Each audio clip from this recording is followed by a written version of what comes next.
Эргэн Сүмбанд түүний хүү рэпер Буман говьцаад компани гүйцэтгэх захирал амар сайхны явуулсан залууст зодуулсан талаар мэдээллээ. Тэрээр зодоонд амар сайхан оролцоогүй дэвч зодоо хийсэн залуучуудыг явуулсан гэж үзэж байгаа юм. Харин амар сайхны өмгөөлөгч Баасанжаа үнийг бөгөөсгөлээ. Дээрх зодооны хэрэг энэ сарын 14-ээс 15-нд шилжих шөнө Сүхбаатар дүрэгт барилах шөнийн цэнгэний газар болсон бөгөөд зодуулсан хүн нь рэпер Буман юм. Одоогийн байдлаар тэрээр гэртээ хэвтрийн дэглэм сахиж байгаа, нарийн шинжилгээ хийлгэх шаардлагатай гэмтлийн зэргийг тогтоох шүүх эмнэлгийн дүгнэлт гараагүй байгаа юм.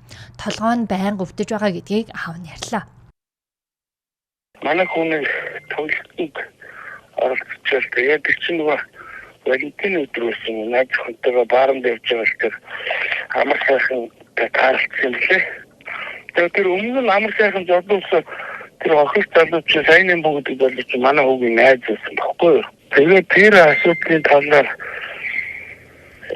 яриад амар сайхан манай хүү маргалцсан юм байлээ. Тэгээд гол амар сайхан одоо чинь өөрөө оролцохгүй гэсэн залуучууд бол манай хүүхд болчих жоох.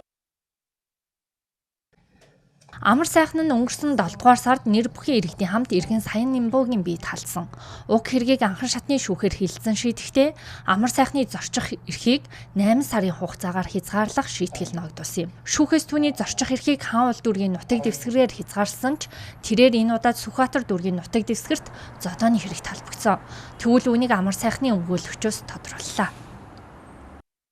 Амар сайхан тухайн өдөр болсон асуудалд оролцоогүй. Энэ асуудлыг цагдаагийн байгууллага шалгаж байгаа. Тухайн байгууллага камертай байсан юм билээ. Амар сайханд хязгаарлалт тогтоосон шүүхийн шийдвэр албажиж гараагүй байгаа. Шүүхийн шийдвэр хүчин төгөлдөр болсноор ял хэрэгжиж эхэлнэ.